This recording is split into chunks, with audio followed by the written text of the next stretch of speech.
It's time once again to go racing. It does not get any better than this. The pressure is really on now. Yes, it's pole position. Lights out and we're racing in PSGL. The first lap has been absolute chaos.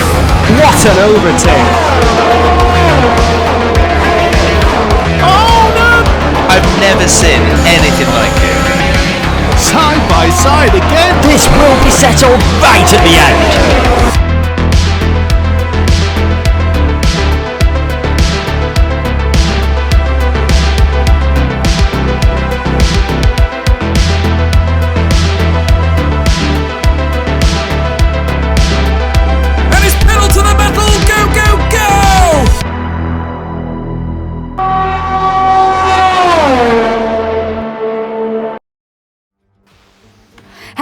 Everybody, and welcome along to PSGL Season 30 on the F2 tier. This is the PC tier, and we head to the Circuit of the Americas tonight for round number 11 of the season. It is, of course, the United States Grand Prix. My name is Jesper, one of your commentators throughout this evening's race. King Kodiak, unfortunately, is unable to make it tonight. He'll be back next week for Brazil, but joining me in his absence tonight is the one and only Joshua Davis, as well as Jish. Josh, how you doing? Yeah, hello Jess, welcome everyone to PSGL PC Tier 2. Yeah, it's an absolutely fantastic race we have along here at the United States Grand Prix. Just a fantastic race we had last night in F1 should be similar tonight to F2. A lot of things that can happen tonight. Of course, Jordan Poland, what am I saying? It's Simon Peregni, can take the championship lead away from Thomas Ronner, who's been promoted from F1, of course, this season. Can take the championship lead tonight with a good result, but obviously he has a few targets on his back alongside Luke Smith, who'll be trying to take his crown away as well. But it's going to be a very, very tasty one, and very split strategies as well. Mediums and softs can work, soft mediums can work as well. Medium softs look pretty decent in F1 last night, so that may be a few inspiring words for the F2 drivers today, but it should be an absolutely fantastic race. Yes, first held in this very circuit back in 2001. It first been built in 2010. 5 races in America, won by Mercedes in the hybrid era. Kimi Räikkönen had a very notable win here back in 2018, where he ended his longest streak without a win, and it ended up being his last win. Sad face, but it was nice to see him take the crown there, and to be honest, I think everyone wanted him to win that day as well. So without further ado, let's get on with the race then. So we have got quite a few people heading out on the track at the moment, as I thought I clicked on the right button for that, but somehow I did not, which is very, very weird, so apologies about that. So who have we got this afternoon? So we've got Max Biesel in tonight. He is in the Alpine, standing in for a few drivers, and we've got Oscar Villacampa, who is in the Aston Martin. We've got Jordan Poland in the Ferrari. We've got Primož Makacic in the McLaren. We got Simon Peregni, our championship leader, in Alfa Romeo. We got Joost Noordijk in the Mercedes, as usual. We got Norbert Jacob in the Ferrari. Duncan Hoffland in the Mercedes. We've got Ismail Fazi, or Isma, that's it, Isma, not Is. He's came from PS F1, who's doing quite well at the moment in that championship. We've got Luke Smith, who won last time out in Singapore, quite well actually as well. Interesting weather conditions which affected this man, Carter Lundy. Well, we fought for him. He was going to pit, but he fought for himself. He thought that his tyres can go the distance because he think that the wet didn't make the difference. But no, he got disqualified, and it was a bit unfortunate. I thought he was going to do an Albon strategy, but it did not work for him. We've got Jeffrey Ritchie. We have got Mr. Sam Corby, where he is. He's in the pits at the moment. We have got Soko in the Williams. We've got Isvan Puki. He's another reserve tonight in the Haas. We've got Jack West in the Williams. We've got Ryan Jacobs, also known as Dark Killer, making his second appearance in this tier in the Alfa Romeo. We've got Rune Pedronio in the McLaren, and we've got Ben Sabaconnier in the Haas. So that's all the drivers here tonight as well. So what can you expect around this track in terms of strategy here tonight? Obviously, looking at F1 last night, a lot of the drivers went for the medium softs, but obviously with that full qualifying session, they were probably able to do so. Obviously, running the short qualifying session here, so we could probably see a lot of the drivers on for the soft medium strategy, which may probably work as well, but a little bit better as Juice Nordyke puts it into P1 there, 30.523 from him. Max Wissel puts it into P2 momentarily for the Alpine with 30.597 with Olaf Soko in P3, 30.966 from him. Everyone in the 30s so far, which is quite encouraging for a few, as I think that's Ryan Jacobs just about to cross the line on his medium run. It was P5 with 32.146, not a bad medium time from the Xbox Vice Champion in Challengers, having a fantastic season. He did. Luke Smith puts it into P5 and beats Ryan Jacobs with 31.962 on his medium run, looking absolutely fantastic as he usually is. But yeah, I think probably a strategy around here definitely will be more lenient to the soft mediums instead of the medium soft, but obviously the bottom 11 probably will be looking to try and go for the medium softs. Alternate strategy. I've commentated on an Xbox race around here where they did the alternate strategy. It worked quite well actually, and a certain Mr. Jack West was in that race that I commentated on just over a year ago now, as well as you don't want to be doing that on your in-lap at the moment. So few corners to watch out for tonight, a few drivers to keep an eye on. Obviously we will go through them as we go. Drivers obviously got to be careful with the wall on the pit entry because it can catch a lot of people out. It could catch me out when I was having to go at this track earlier. And obviously the run up to turn 1 could be tricky as well because it can risk into some instance. But without further ado, let's go on board with Mr. Jack West on a lap around the circuit of the Americas then. So heading towards turn 1 up the hill here as well. It can get very blinded at times, but not quite so at the moment because it's nice and evening here at the moment. You're going to be heading towards turns 2 and 3 into the S section.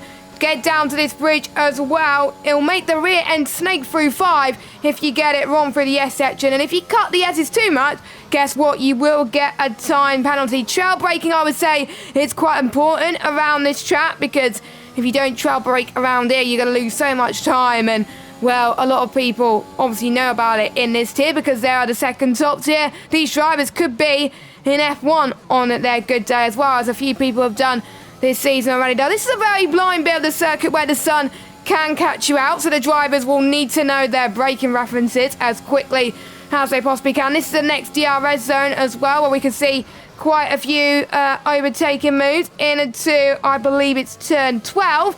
Heading towards turn 13, and Jack West has, unfortunately, he has been a naughty boy and has invalidated, so he's not going to improve, unfortunately. I think majority of other people on their outlaps. No, Simon Peregni is on his lap. He's going purple in sector 1, looking quite decent so far. Yeah, Simon Perigny looking pretty decent at the moment. P2 in the standing so far. P1, if you like, as Thomas Ronha is in F1 now. In towards turn 7, also in towards sector 2, and the long back straights awaits you in that Alfa Romeo car, where you're probably most likely to get all your overtaking done down this back straight. A brilliant part of the circuit. This is for overtaking, trying to get into the section with the DRS open if you can, and heading towards the left, cut as much as you can on that left hand side. That will gain you so much time. And purple sector 2 there for Simon Perigny, 1.2 I believe for the Alfa Romeo driver, rounding that double left hander. Very, very tricky if you do get it wrong and into the triple right hander, as you like. Max Verstappen denied of the podium in 2017 after a interesting move down the inside of Kimi Räikkönen off track, which got him a 5-second penalty. Now into the final corner, Simon Perigny on his sector 3 flying lap. First lap of the day for Perigny, and across the line he will come to do a P5 lap of 30.760. Very close at the moment between the top 5, but there's still people yet to set representative lap times. We've got the few Hasses going through the start of sector 3 now. We got Istvan Buki on his outlet, and we got Bente Sabaconio on his lap at the moment, going through these very tricky right-handers that follow after each other as well. You've got to really treat it as one turn as he's doing at the moment. And sometimes we've seen some big dive bombs back in the day in real life, people trying to do it there. Remember Daniel Ricciardo's done that quite a few times as well. And there's been many United States Grand Prix where only a few drivers actually started that race, but we don't want to go too much into it. Ben Tabaconyi then, P3 in the Haas, and then we've got, I think, a Williams.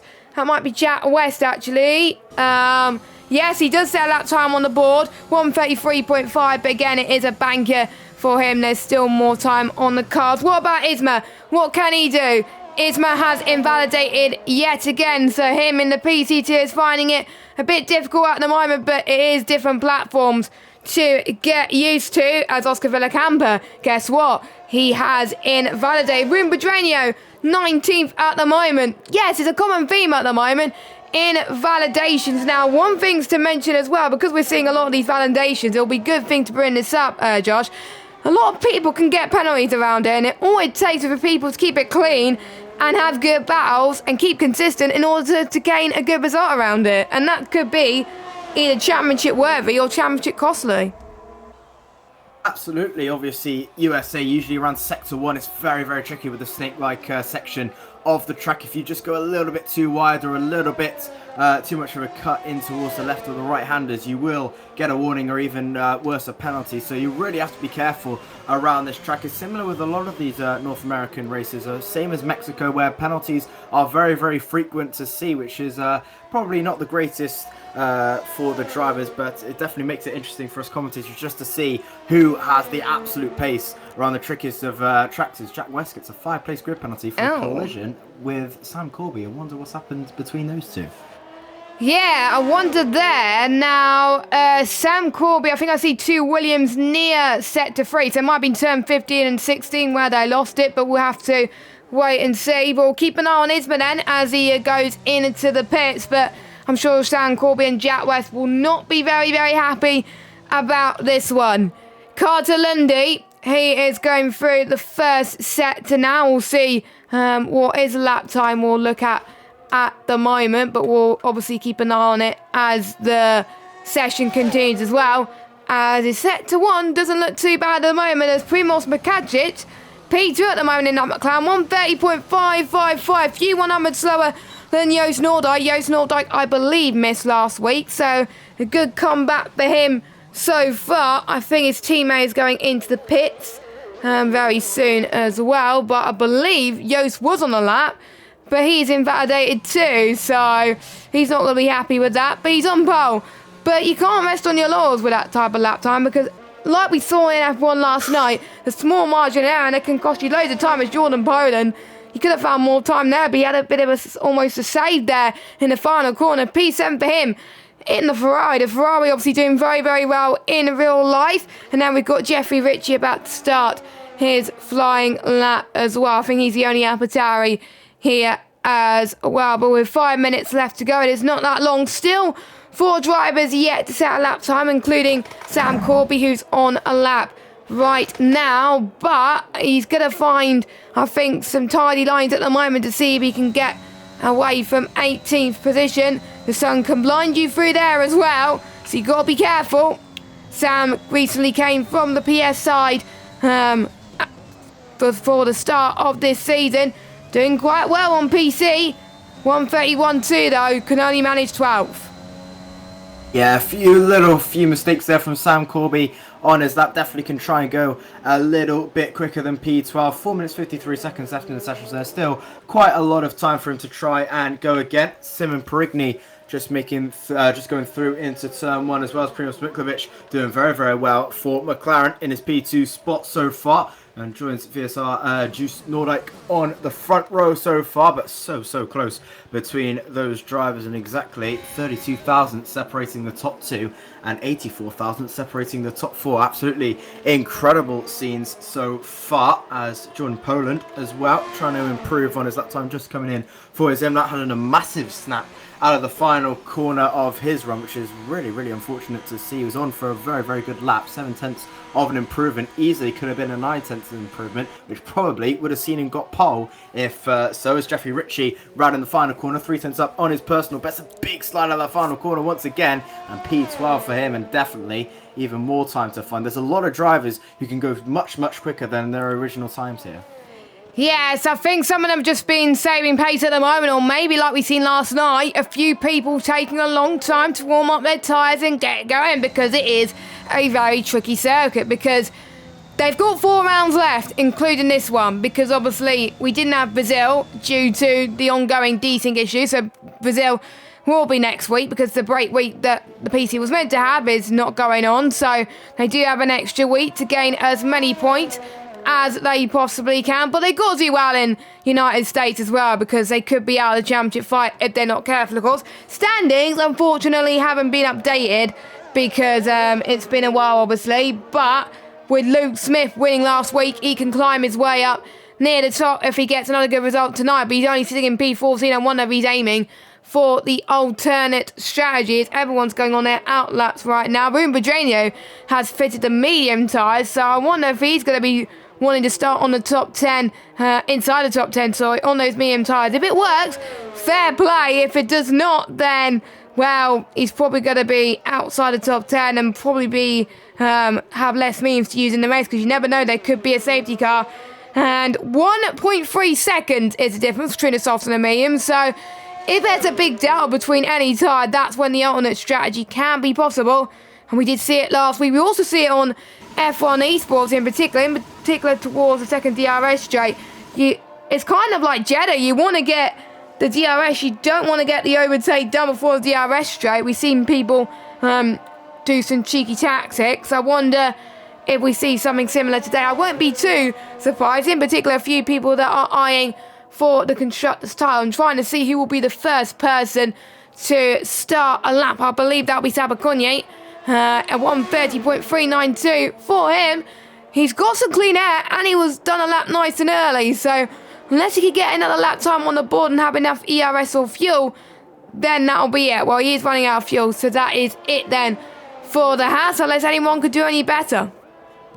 Absolutely. Ryan Jacobs currently on a lap as well. Just had so much traffic in his Sector 1, just a swarm of cars through Sector 1, but an absolutely fantastic time there from Ben Sabacon. He will not be able to go again from his fuel issues as he makes his way into the left-hander. Comes Ryan Jacobs on his Alfa Romeo. Time a big slide once again as his teammate Simon Perigny meets him on the left-hand side of the back straight. DRS wide open for the PC man as he makes his way through into the next left-hander. Cut as much as you can, getting onto the asphalt as much as you can. 100 meter boards you want to be braking, as cutting the curb as much as you can, running onto the right-hand side once again as you flick it in towards the right. 9 cents of improvement so far for Ryan Jacobs, as having a few issues my side with a few leg spikes going on there for Ryan Jacobs. Seems okay through the double left-hander and in towards the triple. In close towards the curb once again, riding onto that red hand curb, and again just losing the car ever so slightly with Ryan Jacobs. It's been a little bit of a tasty lap from not the tidiest it's been for Mr. Jacobs. He makes his way through the final corner, comes the Alfa Romeo driver, DRS wide open. Where's this lap going to put him? And it puts him into P9 so far, but definitely on a cleaner run, and I think he'll probably be trying for another run, but running out of fuel. But definitely not one of the cleanest laps Ryan Jacobs have ever done, as Visu Juice Nordite comes in to the pits to retire, so he's happy with his lap, not tempting to try and go for pole position. There is a lot of traffic in that final sector. Everyone is just weaving everywhere. Hopefully there's a gentleman's agreement between these guys, because we don't want a Monza situation, but luckily they have had a gentleman's agreement and they are going to be going back racing on their final laps then, as Jeffrey Ritchie not crossed the line in time. Same with Sabaconye as well. Ruben Pedreño actually just made it into the line in time, which is great to see. So he'll be the first person to set their final run. It will be Jost's teammate, Duncan Offland, up to the line. Let's see what can he get pole? No, but he's just behind his teammate in third position. We've got the two Ferraris up to the line. Norbert Jakob in into P2. What about his teammate Jordan Poland up to the line, P5 as well. We got some Alpines up to the line as well. Max Wiesel could only manage P7 at the moment, but still representative lap time, 2/10 slower than our poleman at the moment, and he's doing all he can at the moment, just retiring as Carter Lundy had a lap time out of nowhere, 1:30.381, just a few thousand shy of Sabaconier's lap. That was very, very intense, actually. I know one person who wants to go quicker. That is our championship leader, Simon Perroni. He can't go quicker. P8, I wondered the pressure is getting to him. Where is Luke Smith? Is he on a lap? Yes, he is on a lap, but he's backed off. So he is a man who wants to go for the alternate strategy. We've got 2 of the Red Bulls then up to the line. We've got, I think, Sam Corby, who could only manage 14th position. And then Ruben Bedreni, the only 2 out of Oscar and Ruben to not set a lap time. 13th for the McLaren driver. Not what he would have hoped for, but maybe that's what he was aiming for anyway. Ryan Jacobs heads into the pit. So that is it then for qualifying. We thought Sabaconier did enough, but no. Carter Lundy did it all at the last minute, and it shows that you don't have to do it at the start. Sometimes last minute efforts can work. Not always though, so Carter Lundy was very, very lucky. Really good lap time from him though. Yeah, fantastic there from Carter Lundy to snatch pole position right at the death, 11 thousandths separating himself and Ben Sabaconier there between the front row, but brilliant laps there from the FBS guys of Sabaconier, Jakob as well, alongside Pookie as well, 2nd, 3rd and 4th. But interesting that a lot of drivers went for the alternate strategy. A lot of people backing off, like Luke Smith. Simon Pregney did try to back off in that lap time, but just couldn't do it as he finished P8. Unfortunate for him, P9, sorry, for the leading driver at the moment. But Carter Lundy with a fantastic lap right out the bag in the top 3, separated by less than 1/10 of a second, 66 thousandths between 1st and 3rd, between Carter Lundy and Norbert Jakob. But a brilliant lap time from the Canadian driver and puts it on pole position. Is this F1 esports with how the gaps are closing up? It's absolutely amazing. So we got the Canadian in first, we got Sabaconier in second, we got Norbert Jakob in third, we got Isvan Pookie in fourth, Joost Noordijk in fifth, followed by the other Dutchie of Duncan Hofflin in sixth, Jordan Poland in seventh, Primos in eighth, Perigny in ninth, Max Wiesel rounds up your top 10. Now we'll have to start on the soft tyres. Then we got Soka, Ryan Jacobs, Wim Bedranio, and I wasn't able to see what the results were for the rest of qualifying, but luckily I was able to scroll through a few things, which was great to see at the moment. A few drivers out of position then, but obviously we are going to get to a Jeddah situation where people wanting to go on the soft at the end of the race as well. And if we've seen how that worked with Jack West, went from near the back of the grid to finishing around about, I would say, P2 on the grid, which was absolutely amazing to see. And it's one of those tracks where it can work. We saw it work for a few people yesterday in PCF1, and it's coming up to a crucial moment where these drivers have got to deliver. Some drivers haven't. Carter Lundy, is redemption time, isn't it, for him making a bold strategy. It thought like it worked at the time, but the game decided to disqualify him because yeah, well, you can't go on the same compound for the whole race unless you go on inters. But there we go. Can Carter Lundy get his first win of the season? It's a long time coming if he does, but I'm not going to jinx him too much, Jish. Yeah, absolutely. It's definitely been a long time coming from Carter. Obviously, was robbed, if you like, from Holland as well. Just had an unfortunate crash near the end of the safety car alongside Singapore as well, where he got disqualified. Just unfortunate. He's just had so many unfortunate displays, has Carter. So hopefully he can try and make them all go away today with a great result. He's obviously started on pole position, so he's got 50% of the work done, as Daniel Ricciardo would like to say, but he's definitely got 28 laps in front of him, a long, long race, and with the quality and caliber of the drivers in front, behind him, it's going to be pretty tough for Carter to stay in the top 1 there, but he'll definitely give it his best go.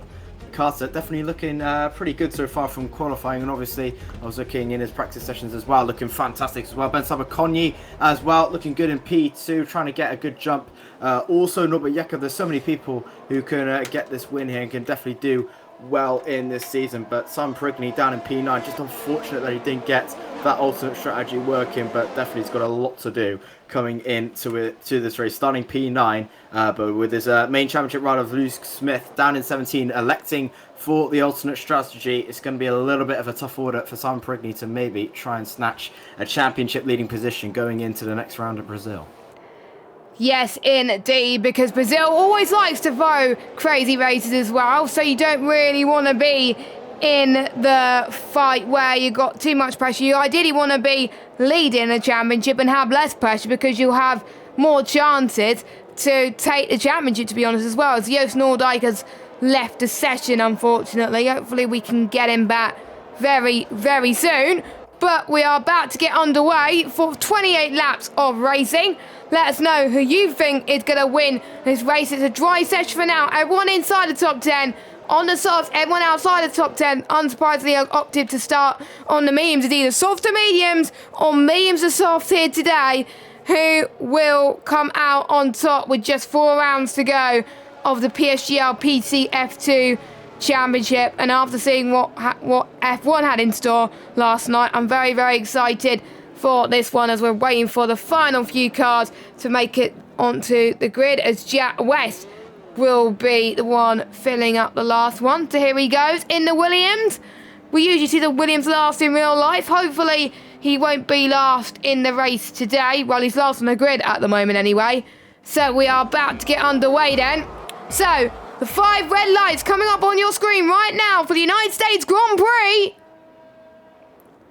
And we are underway. Let's see who has the best getaway out of anyone. Look at Carter Lundy. He's been under pressure from Sabakonya already. We got Norbert Jaka trying to go for the move as well. We got Joost who's just joined there. Luckily, he was waiting for the formation lap. It looked a bit scrappy in the back, but it looks like the top 3 all made their way very cleanly as well. But watch out for the S section. A few people can go a little bit wide at the moment. Max Wiesel is making up ground. Duncan Hoffland's dropped down to 9th place. Simon Perigney's had a good start as well. What he needed, he started 8th, all the way up into 5th position. Soko's actually got a 5-second penalty for gaining 1 place. So I wonder if he overtook on track, which is what we see in quite a few races this season already, which is a bit of a shame, unfortunately.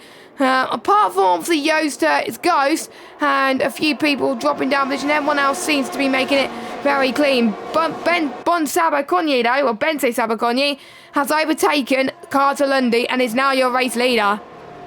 Yeah, brilliant start there from Sabakonya. He tried to go around the outside of the Asmandi Carter Lundy, but just didn't get that reaction time going. He tried to cover it off going into turn 1, just didn't work for the Canadian man. But there he has another go down the inside, and a very, very tricky corner at the double left-hander. Lucky to not end in an incident there, but Carter Lundy not having the best of start, but Ben Sabakonya having a fantastic one off the lights of Norbert Jaka, closing into the back of the Aston Martin alongside Istvan Purki, and Carter Lundy stuck in an FES sandwich here, which I'm sure he won't like at all. But Simon Perigney has had an absolutely fantastic start from P9. He's up into P5 with a few people getting into some incidents, as Ryan Jacobs battling away with Max Wiesel down in P10, trying to go side by side in towards turn 1. Round the outside goes the Alfa Romeo man. They ghost a little bit, unfortunately, which just is going to ruin this battle. They're still side by side up the hill, but it is Ryan Jacobs who gets this one away for now. But he's really under pressure from Joost Noordijk. He's trying to come back from an unfortunate position from the formation lap, and there he goes down the inside of Max Wiesel, who's actually made a mistake as well. I'm not sure what is happening to Max Wiesel on my Max screen. Wiesel is desynced on my screen. Yeah, I think he is as well. For me, as there goes Ruben Pedreño spinning around as well. Yeah, so apologies if we can't commentate on Max Wiesel at the moment, because he's left the session now. So hopefully, I think he's realised his problems. Well, we thought that the desync problems have sorted itself out, but we get the old one, but not as much as what we had in the past. So thank you to Codemasters for fixing the majority of the problems. But obviously, we can't help with some of the other problems. You can't always fix everything, unfortunately, but glad that the majority of them have been fixed, as Joost Noordijk gets past Ryan Jacobs then, up into 10th position. So not the start he would have wanted after disconnecting, but surely he's got a lot to offer, I will have to say, at the moment. I'm actually going to check if we need a restart for that desync. I don't think we do, but it's looking all good so far. And I think Joost Noordijk is decent for a few people as well, which is not ideal. But we're about to start lap 3 then. The DRS sign is activated, so as long as you're within 1 second of the cars behind, you will be able to get the overtake done. So Sabakone will be under threat from Carter-Lundy very, very soon after the yeses section. Norbert Jakob as well. This is going to be a massive DRS train potentially too, so that could be quite intense for all the drivers. And no one has gone into the pits, sadly. Well, not sadly, in a good way actually, which is good. So no one has got any major damage as it stands, as Adele has disappeared off my screen, which is a bit of a shame now, but we can still see the battles up front. Norbert Jakob was looking quite close, but let's watch Carter-Lundy. He has the DRS, but with the slipstream, can he get close enough in to the end of turn 12 then? I don't think he's going to do it, but he's a lot closer than he was before. So Carter-Lundy stays in P2.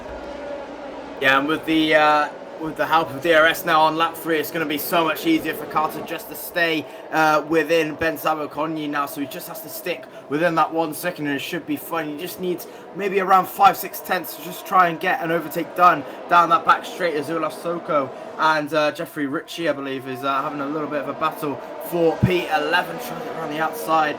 Does Ritchie not going to work, and does he have damage on that AlphaTauri car? He's losing a little bit of speed. I don't think so, just a little bit of a lack of pace so far. And there goes this mate Fassi down the inside of the AlphaTauri, forces him off the track. Does he get the job done? Just about, and the Red Bull driver sees himself up into P12. Jeffrey Ritchie not having a great race so far, but he's going to try one down the inside of the Red Bull once again. To me, to you, comes Jeffrey Ritchie, and it's made Fassi, and this time he loses a little bit more, does Fassi, and he's lose 2 positions there as Luke Smith slots in down at the inside, but they still battle away as there he goes then once again. Fassi down the inside of Smith and gets the job done this time around. And it's a to me, to you between the top 12, well, between 12th, 13th and 14th there, with Jack West getting in the mix also, and it's getting a little bit tight down there. Yeah, I think I'm liking this midfield battle at the moment as well. The people near the front are trying to keep it calm and collected, but the ones in the midfield are the ones to gain the positions because they're really losing out in qualifying, but they are on the medium tyres and they will be faster a little bit later on. But look at that, Luke Smith is trying to fight back into the DRS detection point. This could be 3 abreast, as also Isma is trying to get Luke Smith back as well. His first race on the BC tier, and he's had so much confidence there as well. We got Luke Smith side by side heading towards turn 13 and 14 they go as well. He's got to hold his line going through 15 and 16, and we can see Jeffrey Ritchie taking the left hand side line as well. We got Jack West wanting to join in the fun, and we also got the other Red Bull as well. I wonder if the 2 Red Bulls will be working together. I really do hope so, as Carter-Lundy tries to close the gap between himself and Sabakone as well. But the exciting battles are still going strong at the moment. Isma has broken out of DRS Jeffrey Ritchie, which is not ideal, as Isma now tries to close in on to Soko in 11th position. But Luke Smith could get Jeffrey Ritchie once again through turn 1, but Jeffrey Ritchie saying no, you're having none of that, as they head towards the S section once more, as they clip the curb as well. Trail braking, like I said, very important. Jeffrey Ritchie is harvesting a little bit. This could take Luke Smith unawares and have a huge advantage on his race, as he's fine on his DRS now. There's Jeffrey Ritchie as they go down the hill then. I thought Luke Smith was not going to go the overtake there, but he does. But I don't think he's going to have DRS. So Jeffrey Ritchie, this could be his chance. But Jack West did get past Jeffrey Ritchie in that corner, so this could be Jack's chance. Yeah, absolutely. So Jack West doing very, very well, and he's almost got a run of Luke Smith there. He does have a run of Luke Smith, just deciding to shut that DRS off, not looking for a move down the inside. He's going to have to wait his turn ever so slightly on Luke Smith, but Jeffrey Ritchie not having the greatest of races so far. Just seems to be lacking a little bit of pace in the corners. Just has to be really turning that wheel quite a bit, which is quite interesting on that AlphaTauri. And there goes down the inside Sam Corby out of nowhere. That's a very audacious move from the Red Bull, seizing it down the inside. A little bit of contact made, but aggressive but fair from Sam Corby. A brilliant move from the Red Bull, and Sam Corby up into 15th. A brilliant move to take Jeffrey Ritchie off of 15th, and a fantastic one to go for Sam Corby, and he's moved himself up to 15th, and now can try and stick with Jack West, Luke Smith and Ismail Fassi. Yep, I think this could be a really, really good fight that will go on and on and on then. But what about the fight for the leaders? Sabaconye that still leads from Carty Lundy in 2nd position. But we got Primos in 8th position trying to chase down the Mercedes of Duncan Offland.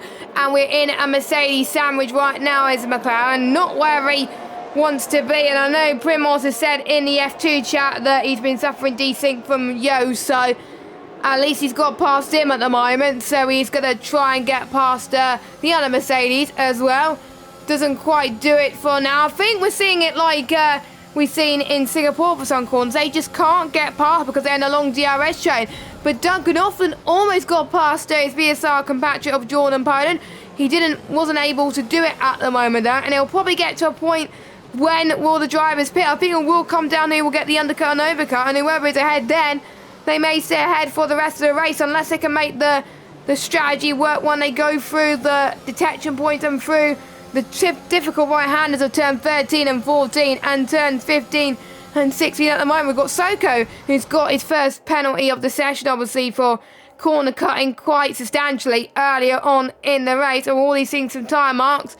Right now, it's Van Pookie in 4th position. He's had a good race so far, but is he going to close in on Norbert Jakob ever so slightly? No, not quite. The race has calmed down just a little bit. No, not quite. Duncan Offland gets past Jordan Poland then. He needs to do it right here and right now, and he's done so before the S's section. But you can see Jordan Poland is getting brilliant speed on traction on the S. He looks a bit more comfortable than Duncan Offland, so I wonder if Duncan Offland has got a bit more straight line speed at the moment. So we could see a ding-dong battle between those two as well.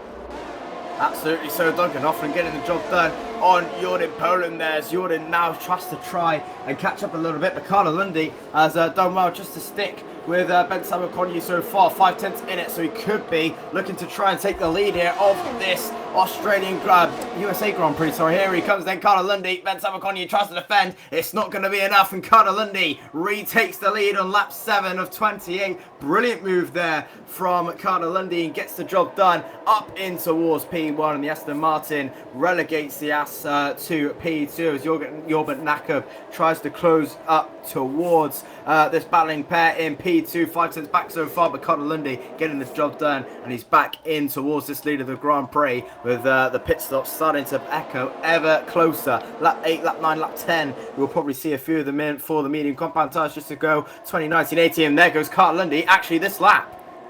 Well, we've got Norbert Jakob in as well, so he saw Carter Lundy going in, and it was a late decision for Norbert Jakob to do so, but he realised that the undercut is very powerful around here, so he wants to get it done nice and early then. So, medium tyres for both of them, it seems, and that will get to the end of the race, as my co-commentator says right now. So, will Sabaconye respond to that? Well, he's got to at the moment, because the pit lane loss gap is going to be huge, and you don't want it to come tumbling down, down, and down. The more that the guys like Carl Lundy and Norbert Jakob sets fastest laps right now as well. Joost Noordijk, I believe, is boxed as well.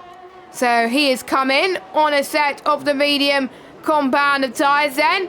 But there was a few people that left it late, I think a few weeks ago, when we were last in PC as well, and didn't quite work out for them. But we will see if it works out for them today as well.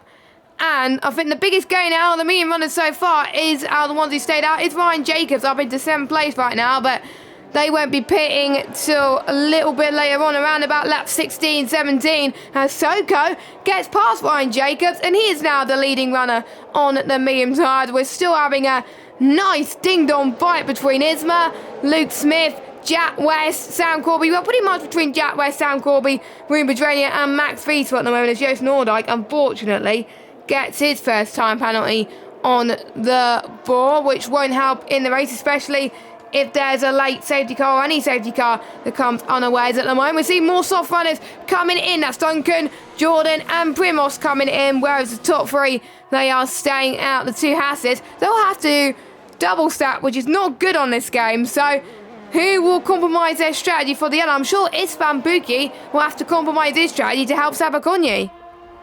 Yeah, absolutely. Isfan Pookie is going to have to try and push a little bit more here. So Haas 1-2 at the moment, and the top three all staying out a little while longer on the soft compound tyres. And I think this might be a mistake from the soft runners. Obviously, they're going to have to try and push as hard as they can. The overcut is not great around America, and it's not really great around any track, if I'm being honest. I can't really think of one that really is. As they're going to have to push a little bit while longer here, but the Hasses going to have to work together here. They're in that little bit of a stuck position where they're going to have to try and push as hard as they can. Obviously, we're together. None of them have pitted yet, so they're going to have to work together a little bit. As I say, working together. Isfan Pookie round the outside of his teammate, and they do go to battle a little bit. They're not working together at all. Down the inside goes Pookie. Not going to think about it this time around, and Ben Sabakonyi just holds on in there. And Simon Perigny surely is going to be licking his lips in a minute to maybe try and have a look on one of the insides of the Hasses, and maybe if they try and hit each other, then Simon Perigny is going to have to think thank you very much and gets the job done. Well, the top two, the two Hasses, they can't afford to scrap like this because Simon Perigny can see them in their mirrors, and to be honest, Perigny's having none of that. He's coming in then, and so is Sabakonyi. So Pookie is sacrificing the strategy like I was saying earlier, so Sabakonyi could do the undercut. So what is it going to do to the likes of Carl Lundy and Norma Yaku, who pitted a lap ago? They're coming towards the start-finish straight now.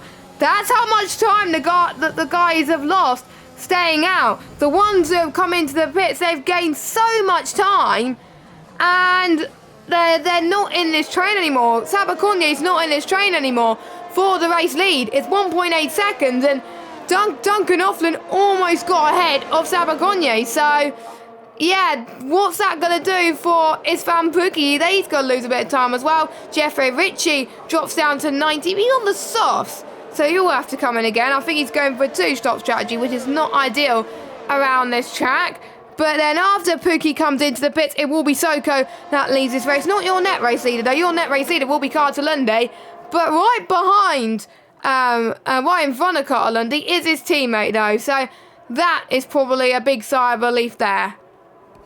Yeah, absolutely. So Sam Perigny and Jordan Poland actually just in the background having a massive battle through Sector 1. They're almost looking around each other as Sam Perigny is now going to have to defend from Primoz Miklovic down in P17 as they go side by side. Perigny's going to have to defend again. Primoz Miklovic just thinking better of it, but a great strategy call so far then by Sabakonyi as he makes his way into a net P3, but he's in front of the likes of Hofland, Nordyke, Poland, Perigny, Miklovic as well. So they two are all battling away pretty hard at the moment as yellow flags, and that is Sam Corby round near the final corner, I believe. I'm not quite sure how he's binned it, but he's binned it somewhere just behind the penultimate corner and comes into the pit lane. Unfortunate day there is Ruben Pedreño also retiring, calling it a day for the McLaren side. Not a great day for him today, but looking pretty tasty, this battle going on as once again it's Isfan Pookie trying it around the outside of Jordan Poland. Jordan Poland getting the job done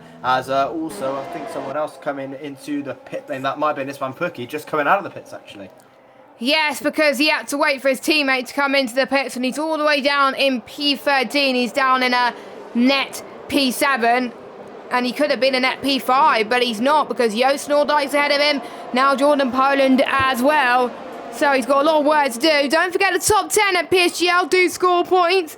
And it's still a long way to go. We've still got the medium runners to pit, and they can change the race massively as well. Soka being the one who's leading that, but he's got a time penalty. So Ryan Jacobs could be the one to spoil the party. So he's got to make sure he closes right in. Another yellow flag in Sector 2 somewhere, and that is the AlphaTauri. That might be Jeffrey Ritchie, and it is Jeffrey Ritchie because he's the only AlphaTauri. So yes, his day has gone from bad to worse. Sam Corby having a bit more issue at the moment, and Sabakonyi is trying to get past some traffic there in the background as he gets past Oscar Villacampa. So did Norby Jakob, and so did Carter Lundy too. So the ones who are just pitted, they're going to find it hard to get past him. But they got past the ones who stayed out, of course, so that shouldn't be too much of an issue. Jack West not having the best of races so far. Star finished in last at the moment out of the alternate strategy runners, but he's having a nice battle with Luke Smith. We've seen that in Jeddah as well, and a few races I think in last week as well, so it's nice to see that as well, having both of them having similar pace right now, even though they're in the middle of nowhere at the moment. The race will come at them when they pit onto the soft tyres with not very long to go. Actually, this race has gone very quickly so far. Yeah, definitely so. Already on to lap 12 and 28, and we've it's been at least 5 laps. There's once again in the background Jordan Poland, Istvan Puki and Oscar Villacampa battling away for the final points of the session, and Villacampa going backwards in this race. Not sure what is happening to the Spaniard, not sure at all. And there goes Primoz Mikljevic as well. Oscar Villacampa having an awful time at the moment, letting everyone go. Not sure if there's damage on that Aston Martin or not, as here comes Simon Perigny for P3, as he would have a go on Istvan Puki. Puki tries to defend, Simon Perigny tries to dummy him, and it doesn't dummy him quite well. Around the outside goes the Frenchman, but Istvan Puki shuts the door in his face and holds on to P12 so far. Jordan Poland just in front, trying to battle away, or trying to get a gap at least from Puki, and trying to battle away with Joost Noordijk as well. He's battling away with his teammate up in P9, around 7 tenths in that battle to Istvan Puki. Now with a little bit of a better gap to Perigny in P13. May just want to try and attack these past next laps to just try and catch up to Jordan Poland, as Jeffrey Ritchie gets a 3-second time penalty. He's had an awful Grand Prix so far, just unfortunate what has happened, as Duncan Hoffland sets the fastest up with Grand Prix 34.302 on the medium compound of tyres. Ismay Fassi closing up to Ryan Jacobs in this battle for the lead between Olaf Soko, Ryan Jacobs, and also Ismay Fassi, as we've said, with Luke Smith battling away with Jack West in P5 and Carter Lundy, the net leader, in P6, having a great Grand Prix so far from pole position and just about breaking away from this gap with Norbert Jakob in P7. As Sam Corby now sets fast lap of Grand Prix, 33.980 on the softs. Well, Sam Corby wants to have a little bit of a glory run, because being on the softs now, there's no way those softs could get to the end, but you never know, anything can happen in Formula 1, and it usually does. For those of you that just joined us, and if you're liking the action so far, don't forget to leave us a like on the video and hit that subscribe button if you haven't already, and also hit that notification bell if you are new, and go on to the all button as well, so you get notified when we stream, which is pretty much almost every day, as unsurprisingly Jeffrey Ritchie has decided to call it a night. I'm not really that surprised, because I wouldn't want to be running at the back like that, but you never know, there could have been a safety car that could have changed everything. But yeah, it's a bit unfortunate. Recently he ended his contract with the Alpine Esports Academy.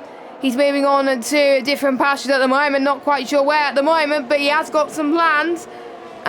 So I wonder what plans he has got, but his plans, what he was meant to do in this race, unfortunately did not work, unfortunately, as well. So we've got some interesting battles up front then, as Carter Lundy does get past Jack West then. So we're starting to see the old medium starting to be getting a little bit worse for wear right now. So another yellow flag, that is I think Jeffrey Ritchie's AI, which I do believe is ghosted, thank goodness, because otherwise there would have been some huge incidents, which obviously we do not want to talk about here at the moment, as with Luke Smith penalty as well, that could be huge in terms of his race as well. So as they head towards turn 7 and 8, we've got Sabacornier trying to get past the traffic as well. That's not going to be good if he does not get past, because Carter Lundy is pulling away, and this could mean anything in terms of the battle for the win, as we have a Ferrari that's gone a bit wide into turn 10, 11. That is Jordan Poland, actually, but he's lost a bit of time, but he's catched up again to Puki winning DRS. We've got Isma, actually, that almost got past Ryan Jacobs, and Sabacornier eventually gets past Jack West, but Jack West is still fighting him. Jack West knows he's on a different strategy, and he can't afford to be wasting his tyres like that, and Sabacornier is just going to be wasting more time as well. They bang wheels too, as we got the Ferrari of Norbert Jakob. Could get both of them if they're not careful as well. Past 16 and in towards turn 17 then as well. I think Sabacornier just has the edge there, but Jack West just can't afford fighting like that when he knows he's got a pit in a few laps' time. Yeah, definitely so. I think probably the reason Jack West and Carl Lindy obviously in the same esports team with Parnell Racing, probably a bit of friendship there between the two. And speaking of Carl Lindy, he's trying it around the outside of Luke Smith as well, just a little bit too far behind this time around as Norbert Jakob this time dives it down the inside of Jack West, and Jack West tries to defend again, just not happening at all. Meanwhile, Duncan Hoffland is next on the hit list of Jack West. They make their way through sector 1 now, winding right-hander coming up to Duncan. Want to try anything down the inside? Surely not down there, and he definitely doesn't want to risk anything at all. Through the right and hop on towards the left. He's already pushing Duncan through that corner, and there he goes down the inside, gets the job done. Hoffland up into P8, and Jack West is going to have to try again somewhere, but he has to pit once again in a matter of laps. Ismail Bassi in P3 trying to close up to Ryan Jacobs, and Ryan Jacobs closing up to Olaf Soko. Does he want to try it down the inside? No, he doesn't. Ismail Bassi has a look down the inside. Once again, can't do anything about it. Sabo Konye gets the job done on Luke Smith as well, and Carl Lundy gets the job done on Luke Smith as well. Norbert Jakob with a 3-second time penalty. That's going to hurt him. He's in the battle for this lead as well. Sorry to cut you off, this man. Ryan Jacobs are battling through turn 15 and 16. They were battling through 13 and 14 as well. This is full position because both of these drivers have yet to stop in this race. Ryan Jacobs, who was on the Xbox side, Isma on the PS side. The battle between consoles then, they're all on the same platform though at the moment, as Ryan Jacobs gets a penalty. This is huge. This is good news for Isma. You maybe not want to be fighting too much, as Jack West is the first one on the alternate strategy to trigger the pit stops then. So he will be going on to the softs. Oscar Villacampa does the same thing. Hasaba Konye goes and takes the race lead, the net race lead from Carter Lundy into turn 1. Brilliant move from him, but I know Carter Lundy would want the DRS so he could get the move done. Anyway, this superb battling at the moment. We had a quiet middle of the race between these two, but since their tyres are a good operating window at the moment, this could be very, very huge for them. So we've got 3 drivers now on the soft compounder tyres then, and we'll see the top 3 go onto the softs very, very soon. Will they be able to climb up to near the front, or will they have to settle for the lower points? We will have to wait and see. Carter Lundy's actually running out of hers, actually, so that is not ideal. I'm looking at Sabakonye's ERS, and he's doing absolutely fine. So, oh no, that's Ismo who's doing absolutely fine. Well, Sabakonye's doing absolutely fine anyway, but Carter Lundy could try and fight back into turn 13 and 14. He maybe might wait until turn 15 and 16. He's going to be a bit patient, is Carter Lundy. Oh, is he going to do a dive bomb almost? Is he going to try and send it up the left-hand side then, in towards turn 16 and 17? He almost did. Oh my god, that gave me a heart attack, this Carter Lundy there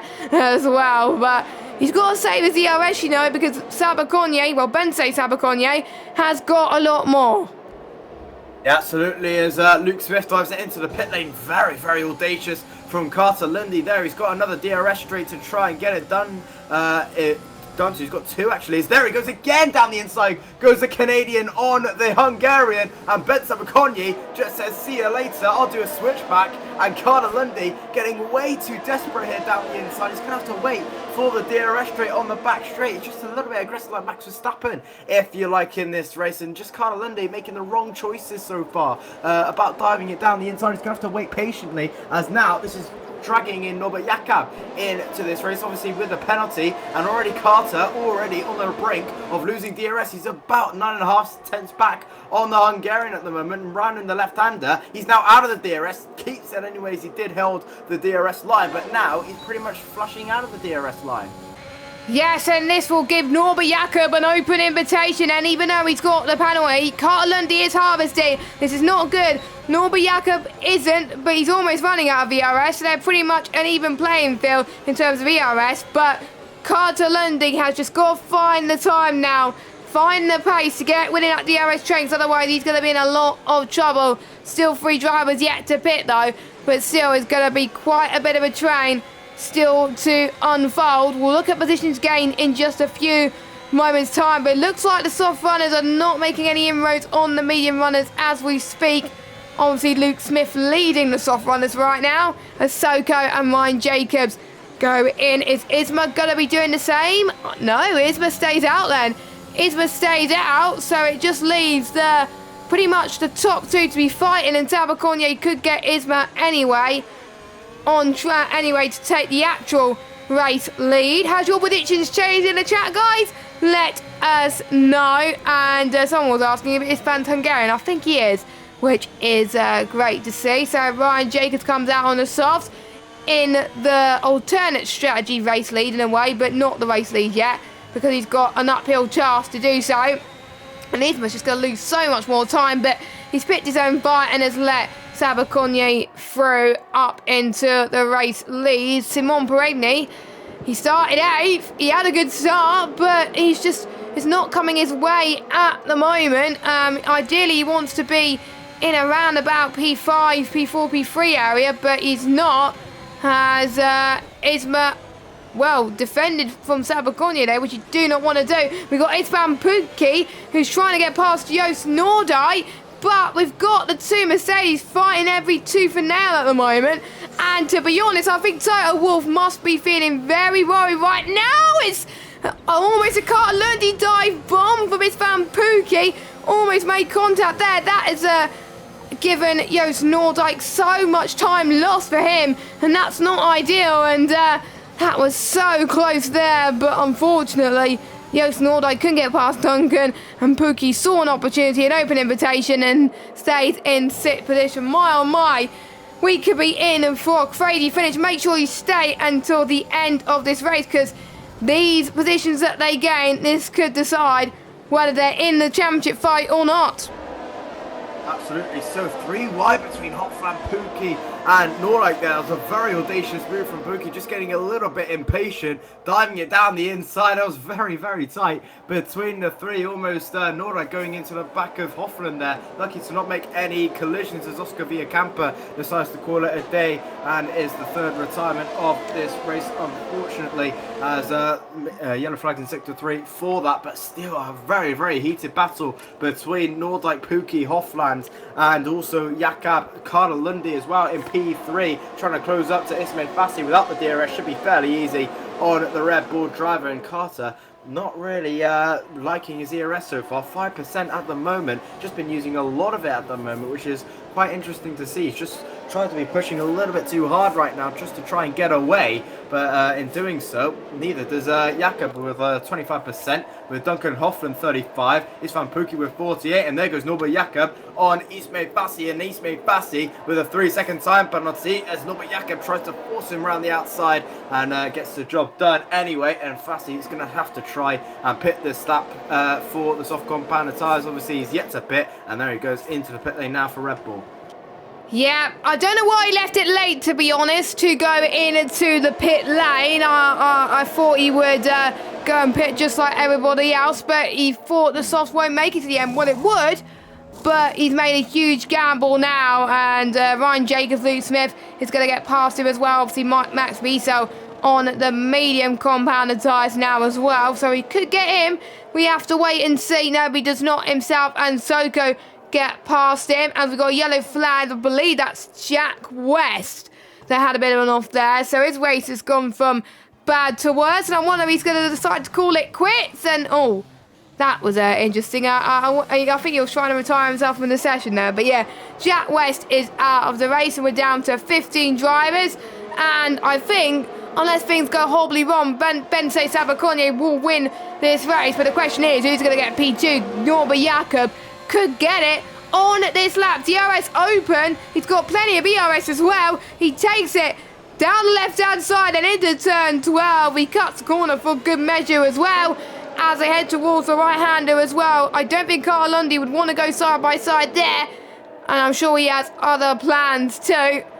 So now Norbert Jakob is going to be one more now with no DRS, but will he close up to the race lead? We'll have to wait and see, but at the moment, Norbert Jakob in a very good position. He does have a time penalty though, and that will cost him dear, because there's about 1, 2, 3, 4, 5, 6, 7 other people in a DRS train.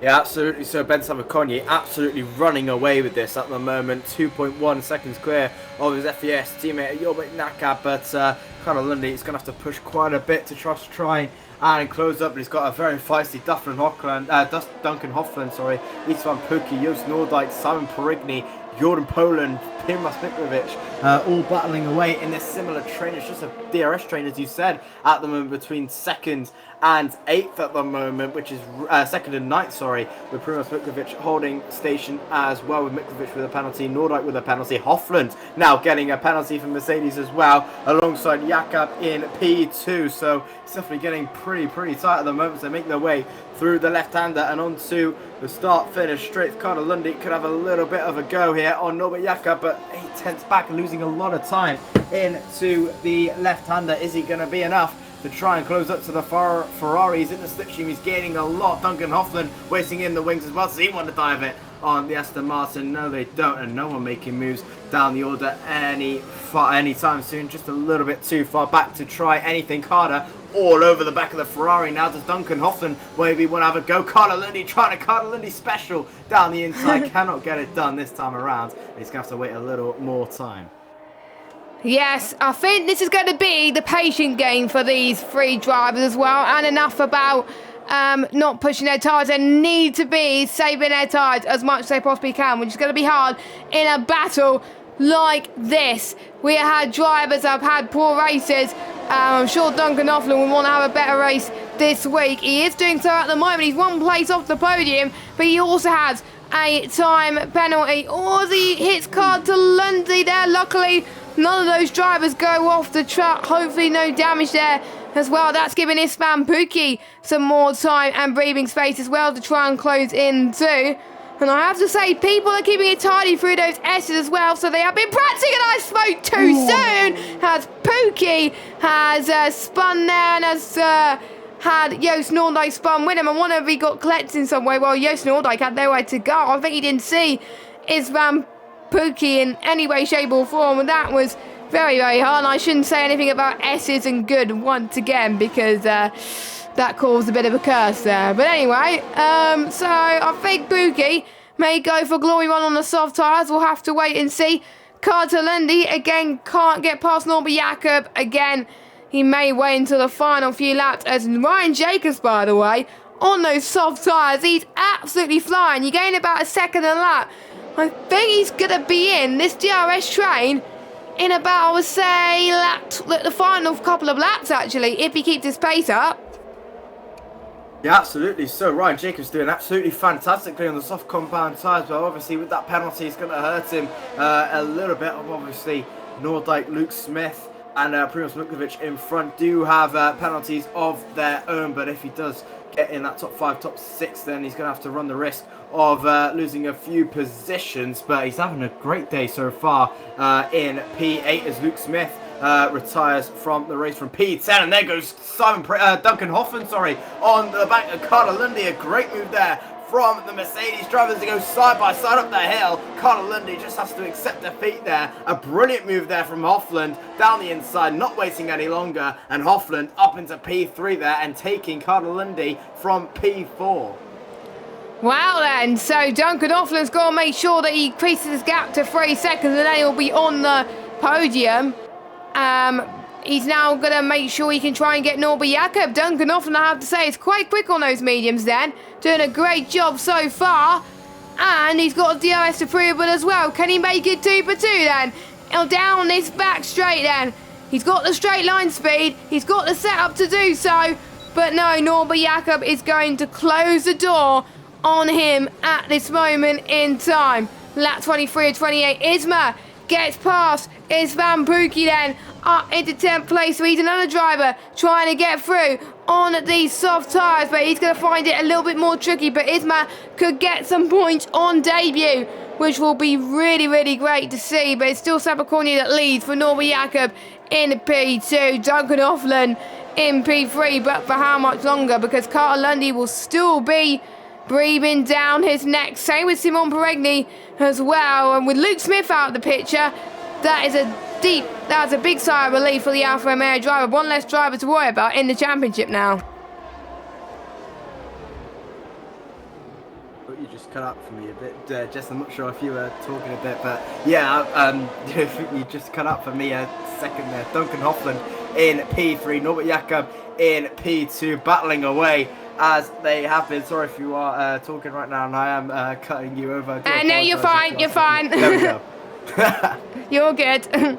Carry on. Yeah, there we go. Duncan Hoffman currently battling away in P3 with Norbert Jakob in P2, both with penalties. So Carlo Lundy will be getting that P2, but Simon Perigny having a fantastic race so far from ninth on the grid, and right now looking likely to snatch P2 away from Carlo Lundy. He's in the DRS train, and also Simon Perigny could be getting the championship lead away from here. Here they come then, DRS wide open for both drivers. Is Duncan Hoffman, is he going to try anything on Norbert Jakob? No, he's not. Carlo Lundy not trying anything, neither is Simon Perigny, just a little bit too far back is all of them at the moment. So they make their way through sector 3. Duncan Hoffman all over the back of Norbert Jakob at the moment in the Ferrari, through the double left-hander into the triple right in a moment, but Duncan Hoffland still a little bit too far back to try anything on Norbert Jakob. Same goes for Carlo Lundy, but Perigny all over the back of the Aston Martin of Carlo Lundy at the moment.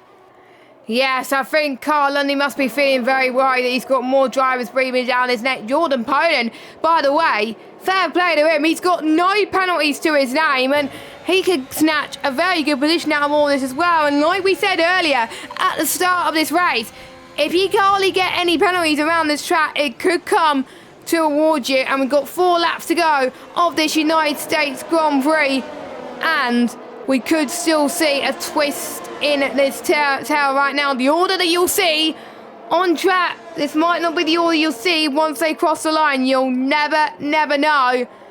And only 4 drivers who are still in this race won't be able to score any points. Perigny has got a time penalty. This is huge. This is huge for positions, and now it's going to be allowing Jordan to gain even more positions. I don't think he needs to be fighting for it too much, but I'm sure Jordan Poland will be thinking that a podium is in his grasp, so he probably wants to go for the move anyway. We'll see if Duncan Hoffler could go for a move first, this time on Norbert Jakob.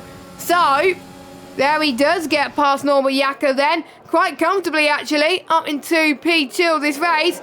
Isma gets past Joost Noordijk up into 9th place, and I think he's probably glad that Perigny's got penalties, because he potentially could still be in the points, but I don't know how many penalties people have got at the moment, so we will need to double check very soon. Look at the gap that Sabaconnier is increasing over Duncan Hoffman right now. It's 3.9 seconds, and it's all due to the battling happening behind. I think Sabaconnier is hoping these guys do keep battling.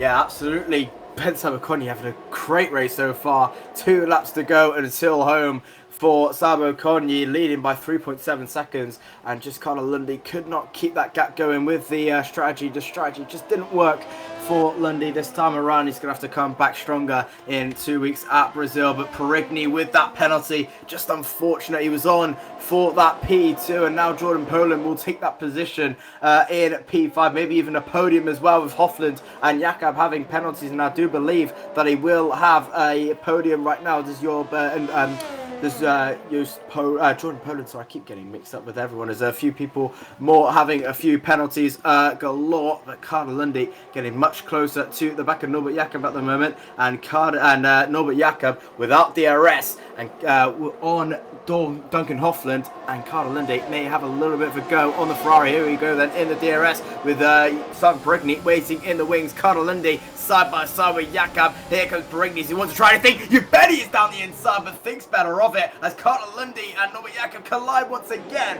Side by side action. Perigny down the inside of Lundy, side by side between the two. They're side by side. Lundy and Perigny. Does Perigny want to try a Lundy special? You bet he is. Down the inside. Contact made. Jakob rounds. Perigny then spinning into Norbert Jakob. Lundy is still in P4. Contact behind. Lundy is in P4 at the moment. Perigny spun round as Pookie spun round by Perigny, and it's all happened on the penultimate lap. Well, I did say there will be drama. I did say the order that you would see on your screen, it may not be the order you see come at the end of the race, as Ryan Jacobs actually is having a fight with Isma once again. The battle of the soft runners, and my oh my, as Ryan Jacobs has got into a spin as well. What is going on in PCF2? It's all getting absolute chaos at the moment, as Isma spun as well. I wonder if it's having desync at the moment, because every time I go on board with someone, they go into a spin, or it might just be just my awful timing at the moment. So both of the soft runners not doing very well at the moment, as we're seeing more yellow flags everywhere as we head to the S section. Primos spins once more, which is a bit of a shame there. If it was a few laps ago, there would have been a safety car, but there is not. So it will, I think, give more position to someone else. Isma's out of the race then. Isma is out of the race and he's retired on track, I believe. But Carter Lundy goes to dive up the left-hand side again of Bregni into turn 12 then. Sweeping left-hander and then into a right then. In between turn 13 and 14.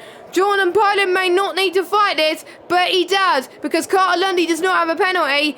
Surely he could sneak something in somehow, as we don't have long to go until the end. Sabakonyi is about to start the final lap of this United States Grand Prix, which has been absolutely chaos towards the end, but it has helped so many more drivers out. We're down to 13 runners of this United States Grand Prix.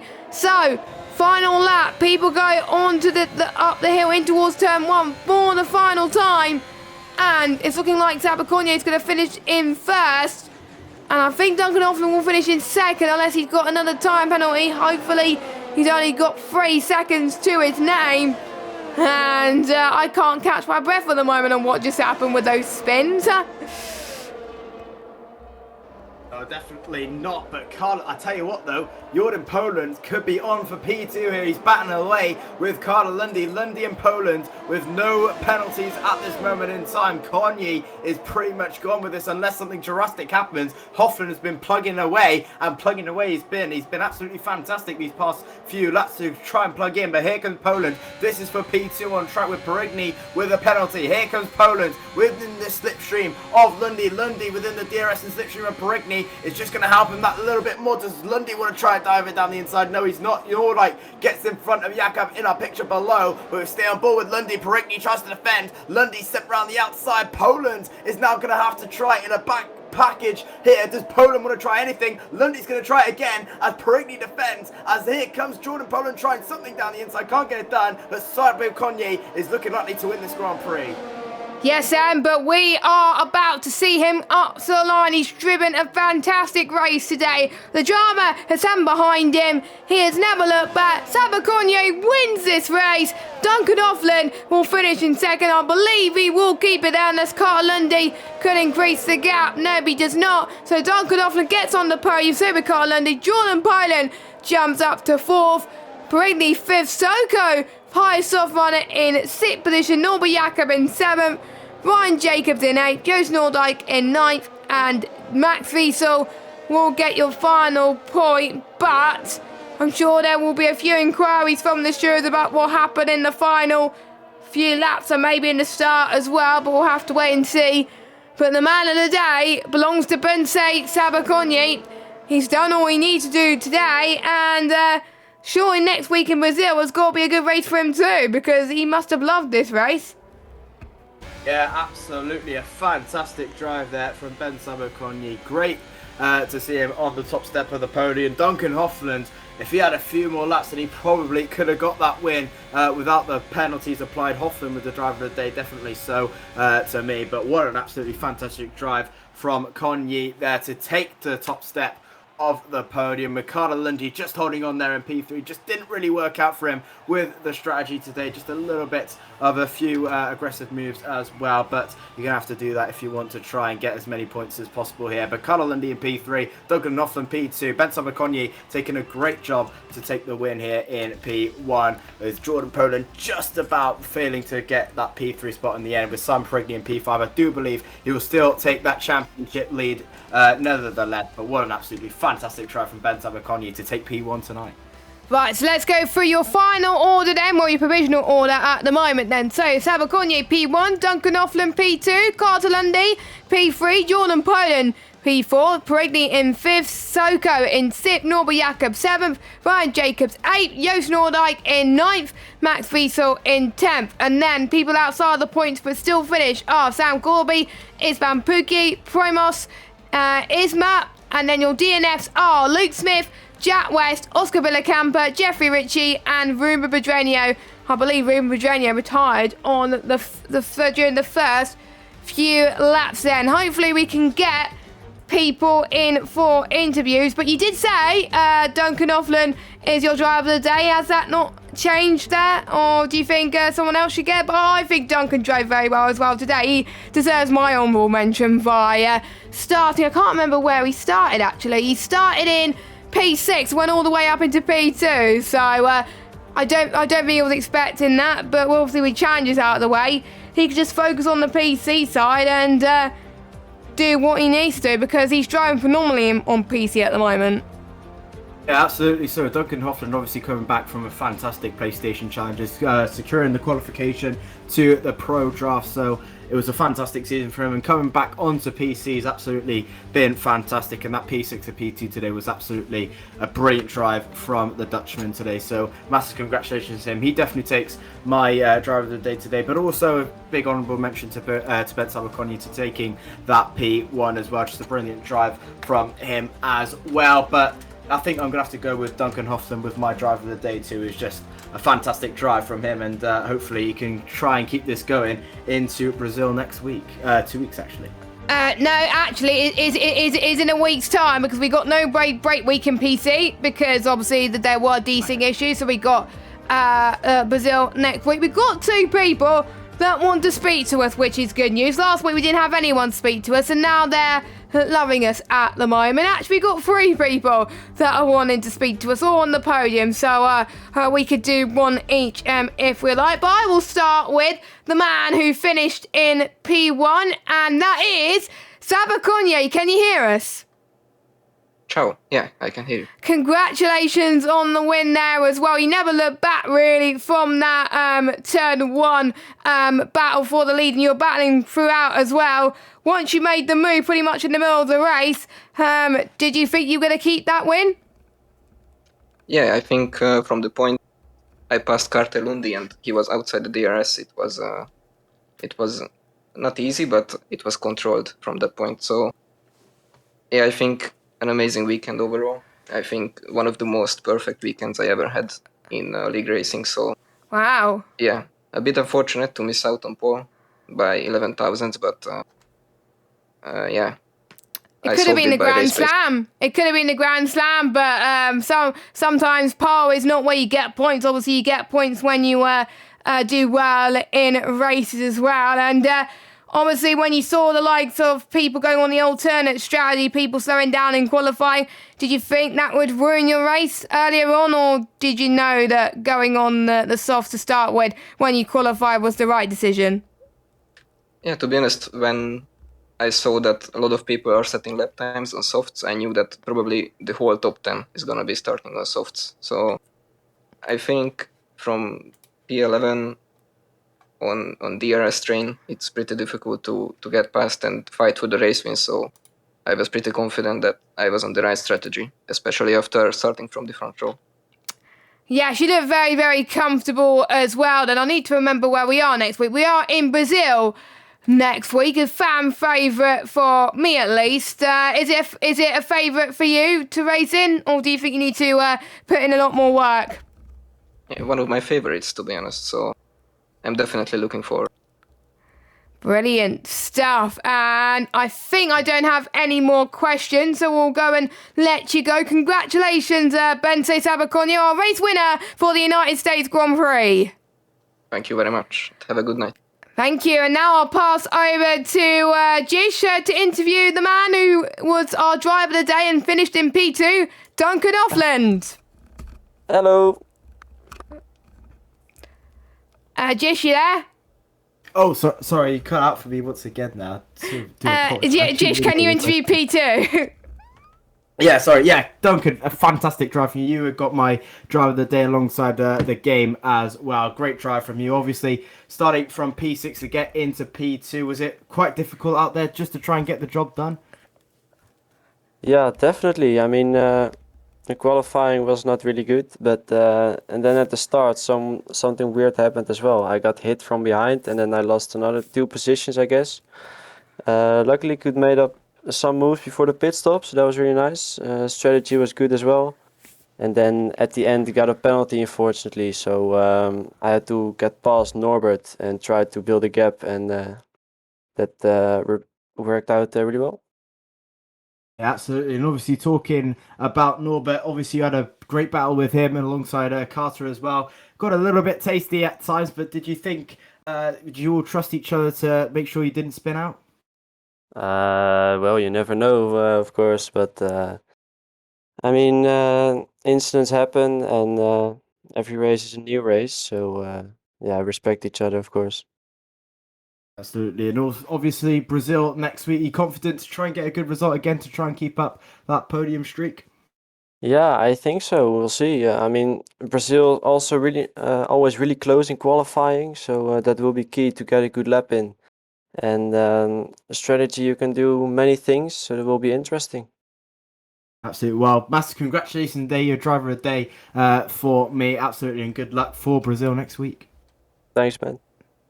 Right, so our final man, who also did quite well tonight, who took pole position, is Carter Lundy. Hello. Hello. So you were having a lot of battles tonight on the track there. Definitely a much better result compared to last week's escapades. Not quite the win you were hoping for, but are you happy with that podium? I mean, I think it's good to be back on the podium after a bad stretch of a couple races past couple weeks. So I mean, I'll definitely take it. I think Benz just dominated. He was way too quick today, and yeah, I don't think I had the race pace overall today. I made a couple errors with my decisions on who to pass and when, but I mean, I'll take P3 after that. I was expecting you to be disappointed about that, but it just shows how much far you've improved this season as well, then. As you were battling these drivers for positions then, how important was it to keep your tyres in good condition? Because was there a bit of a worry that your tyres would fall off towards the end of the race? Well, I wasn't really concerned about getting a puncture, but the pace drop-off is quite massive, as I think my pace was an example of that, because I pitted first and then I pushed quite hard on my outlaps, but it didn't quite work out because I had to drain so much battery and then I was just basically stuck for the rest of the race. Fair enough, and obviously when you knew Sabaconye was pulling away from you as well, there was some dangers where you almost lost a potential podium now as well. Did you know that you could have lost a few more if you kept squabbling, or did you know you had to risk it? I knew you like to go for risk, don't you? So. Well, I would have liked to had track position, but I knew my pace was dropping off as well as the tires, so I was just trying to stay in the penalty range. But then Simon was getting pretty aggressive, and then he took out Norbert, and then he was basically parking it on the apex for a couple laps, so I missed out on Duncan's penalty window. Fair enough. Josh, do you have any questions for Carter Lundy? Got a fantastic job from you on pole position. Just didn't really work out with the strategy. Was it just the fact of just getting caught out with the traffic and just trying to attack and defend at the right time? Yeah, I think just my decisions on when I should overtake and stay behind costed me. I think track position was a little bit more important than I anticipated. But yeah, I just don't think I had the overall pace to keep up with Bent. So, I mean, I'll take P3, but it's definitely could have been better. Yeah, and obviously Brazil next week. You're confident to try and keep your form going. Obviously, your qualifying pace looks absolutely fantastic this season. So, can you try and keep it up at Brazil? Do you think? Yeah, same as usual. Start practicing, and then we'll see where we are in come race day. Hopefully so. Well, congratulations to you today, obviously, on your P3, and good luck for the rest of the season. Yeah, thank you guys and girls.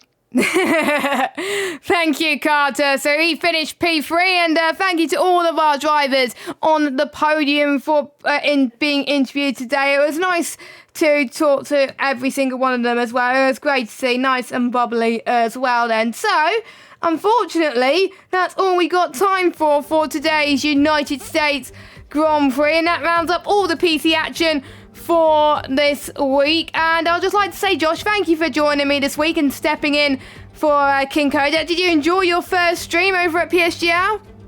Yeah, absolutely. So it's one of the best leagues in the world, to be honest, PSGL. So it's a massive privilege to commentate over one of the best tiers on the game. So it's a really good privilege. Thank you for inviting me. Thanks to Connor for the opportunity as well. Thanks to all the admins. So hopefully we get to do this again sometime, but we never know. Yeah, you never know. Indeed, King Cody will be back next week. If you want some more United States Grand Prix action, don't you worry. PSGL has you covered on Sunday. We have the lower PS tiers being streamed then as well for their USA action. And then on Monday, we have the top PlayStation tiers ranging from F1 to F9. F1, of course, commentated by Luke Etheridge and Mr. Aidan Carter at 8 o'clock. So make sure you tune into them then. But for us, we'll be at Brazil next week, same time at 8 p.m. UK time, so we will see you then. And also we've got PCF1 in Brazil a day before us with Ginger Andy and Dan Bill taking you through the action there. So I've been Jessica Ball, Gish has been Joshua Davis. We will see you, well, I will see you alongside King Kojak next week for the Brazilian Grand Prix. Until now, have a good evening. Bye bye.